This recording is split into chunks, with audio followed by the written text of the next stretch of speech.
오늘도 꼭 필요한 10분 함께 하겠습니다.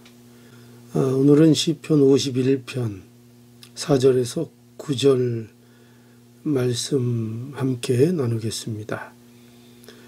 어제는 우리가 1절에서 3절의 말씀을 보았습니다. 죄의 고백에 대해서 보았죠. 죄를 고백하는 다윗을 보았습니다. 자신의 죄를 알고 인정하는 것, 이것이 은혜입니다. 그렇죠? 범죄함이 있다면 그것을 인정하고 또 하나님 앞에 사함을 구하는 것, 이것이 참으로 아름다운 것입니다. 이것이 참 성도의 모습이라고 할 수 있어요.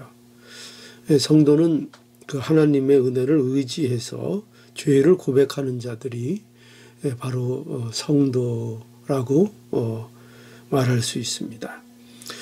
오늘은 이제 4절부터 보겠습니다. 4절에 보면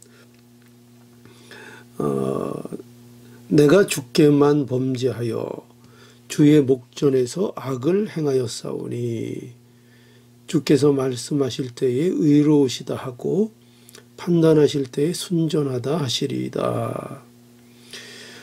여기 보면은 내가 주께만 범죄하여 주의 목전에 악을 행하였사오니 말씀합니다.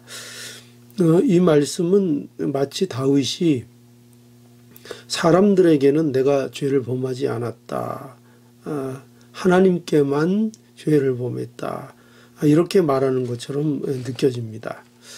그러나 그런 뜻은 아닙니다. 이 자신의 범죄함이 근본적으로 하나님께 범죄한 것임을 말하고 있는 것입니다. 우리 잘 아는 대로 다윗은 밧세바와 우리아에게 죄를 범했습니다. 그것이 그런데 근본적으로 하나님께 범죄한 것임을 다윗이 고백하는 것입니다. 그러니까 다윗은 내가 하나님 앞에 죄인인 것을 강조해서 여기 내가 주께만 범죄하여 라고 고백하고 있는 것입니다.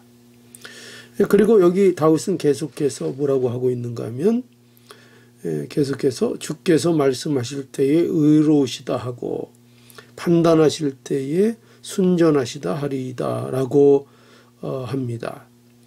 이게 무슨 말씀인가 하면은요, 하나님이 이 일에 대해서 의롭고 바르게 해결하실 수 있다는 말씀입니다. 그러니까 다윗은 하나님께서 어떤 심판을 하셔도 그것은 옳은 것이고 그것이 마땅하신 것이다 하는 것을 인정하는 것입니다. 이러한 다윗의 고백은 우리에게 죄에 대한 이해를 갖게 합니다. 그게 무엇인가 하면은요, 죄는 근본적으로 하나님과의 문제라는 것입니다. 죄는 하나님께 대한 것입니다. 그래서 성도는요, 죄를 단지 법적인 문제 또는 윤리적인 문제로만 인식해서는 안 됩니다. 성도는요, 더 근본적으로 이 자신의 범죄함에 대하여 하나님께 대한 범죄라는 사실을 이해해야 한다는 것입니다. 그렇기 때문에 성도는 죄를 범하면 그 죄를 단지 법적인 면에서 어떤 윤리적인 면에서만 인식해야 되는 것이 아니고 하나님께 고백하고 하나님과 해결해야 될 문제로서 알아야 한다는 것입니다.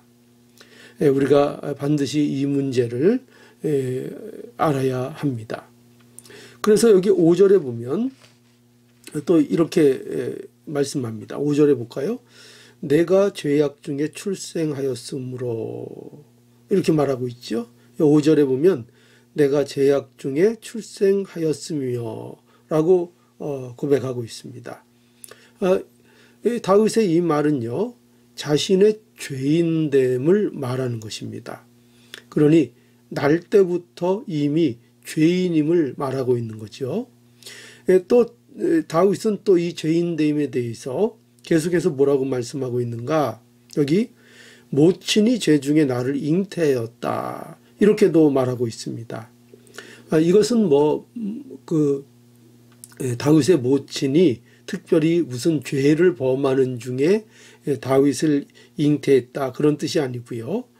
이것은 다윗이 근본적으로 자신의 죄인됨을 말하고 있는 것입니다. 이러한 다윗의 고백은 그저 다윗 개인의 한정에서 말하는 것이 아니고요. 타락한 인간의 죄인됨을 말하고 있는 것입니다.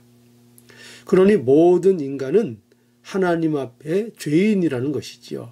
살면서 죄를 짓기 때문에 죄인이 되는 것이 아니라 본질적으로 죄인이라 하는 것입니다.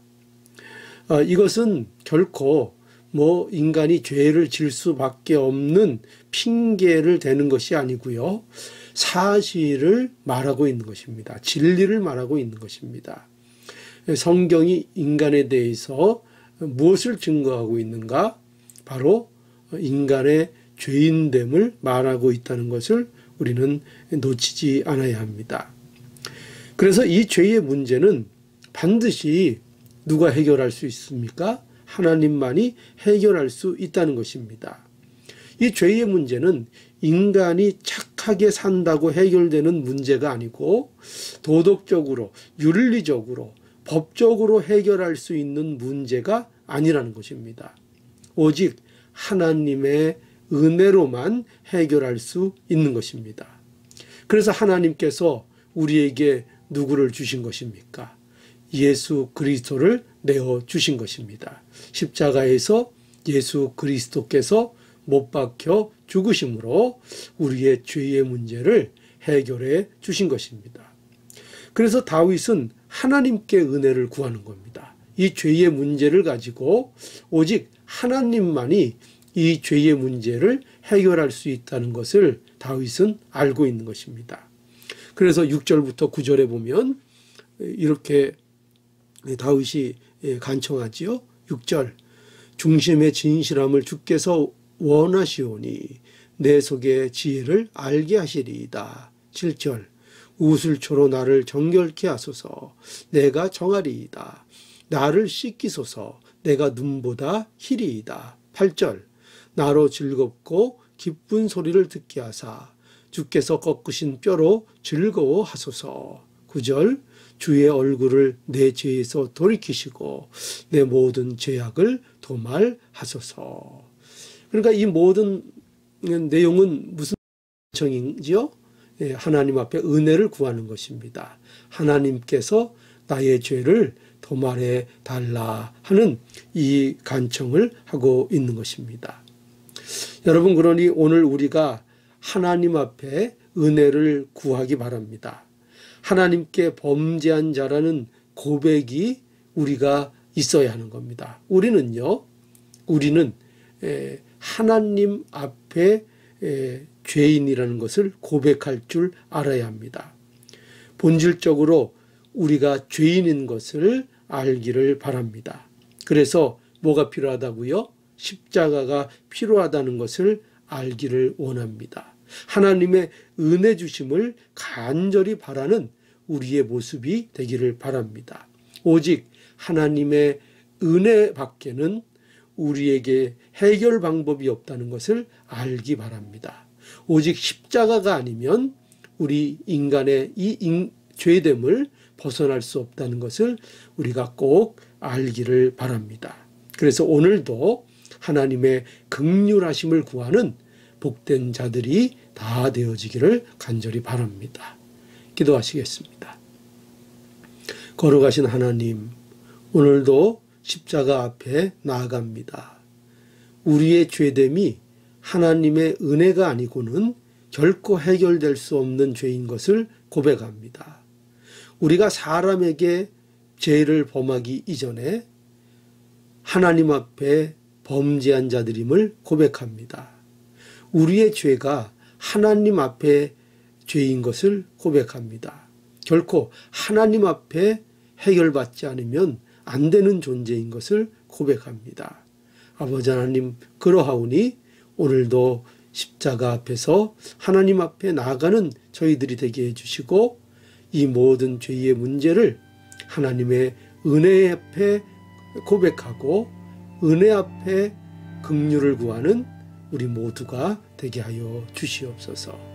오늘도 하나님 앞에 나아가며 은혜를 구하는 우리의 복된 삶이 되게 하여 주옵소서. 예수님의 이름으로 기도하옵나이다. 아멘.